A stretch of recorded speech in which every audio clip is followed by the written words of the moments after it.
Hello guys and welcome to Radiant Mommy.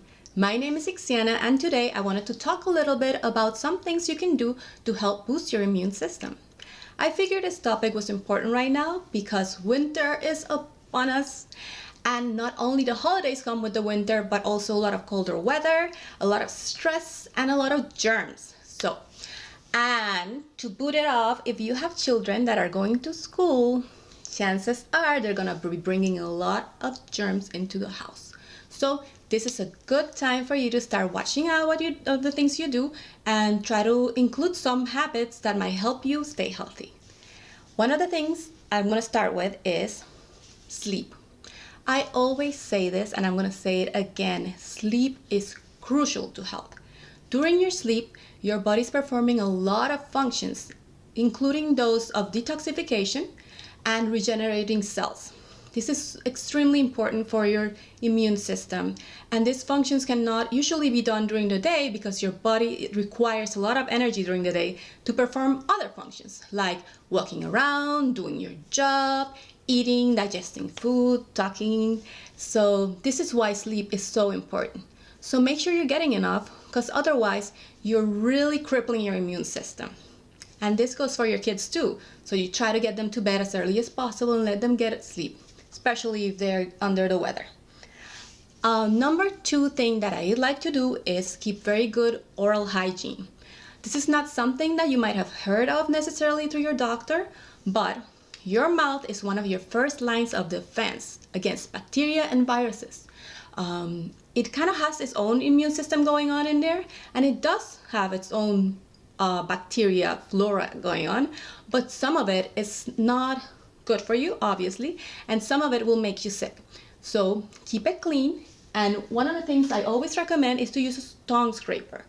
This thing, it's very easy to use. It will only take a few seconds of your toothbrushing routine, and it is very useful in removing unwanted bacteria from your tongue. The other thing I like to do is oil pulling. Oil pulling is when you put some oil in your mouth and you swish it around for about 20 minutes. I try to do this before I make breakfast for the kids, and I warn them ahead that I can't talk to them for 20 minutes. And then I'll just put it in my mouth while I'm cooking. And by the time breakfast is ready, I'm already done. I like to use coconut oil, not only because it's edible, but also because it has antimicrobial properties. And as a bonus, it can help whiten your teeth. So I highly recommend it. And if 20 minutes seems too daunting for you, or like you can't do it, start smaller, maybe start 10 minutes and then work your way up from there. All right. Number 3 is take vitamin D supplements. This is very important, and I will usually always favor vitamin D supplementation over vitamin C.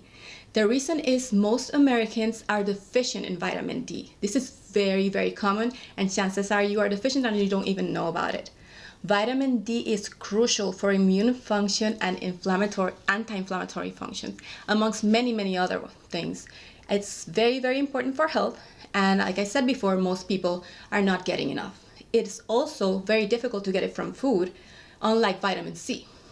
Some of the foods that contain vitamin D are shrimp, cod, and eggs, for example, or some fortified products like dairy and things like that.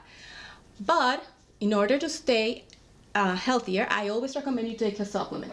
I take 4,000 IU a day of vitamin D. I take it in liquid form, or you can take it in a pill, whatever you prefer. And I give my kids 2,000 a day.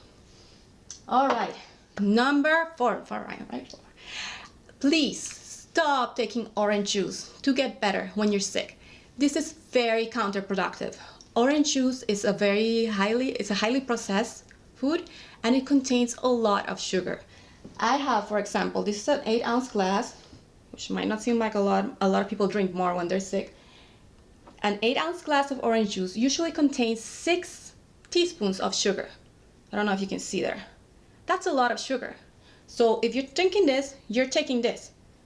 All right? Sugar is very problematic, especially when it comes to immune system functions. It is an inflammatory, and it suppresses immune function. So if you're trying not to get sick, or if you're trying to recover from a cold or any other kind of disease, please avoid sugars. This is not only limited to orange juice, but limited to desserts, ice creams, all that kind of stuff, and the less obvious ones like very processed foods like cereals or pastas or breads and things like that.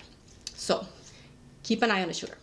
And lastly, but not least, is that you should include lots of leafy greens in your diet, especially if you're trying to support immune function. The reason is they're very high in antioxidants, phytonutrients, which protect cells, and minerals like zinc, which is very, very important during immune function. I like to just grab like a box of this mixed greens. They're very easy to find and they're very easy to serve. It takes like 0 time to prepare. Just grab it, grab a plate, grab a handful, voila, a plate of greens. I eat this at breakfast, lunch, or dinner. I can put some spinach on my eggs. If I'm having lunch, I could have this with some tomatoes and some chicken or whatever you want to put it in, salmon.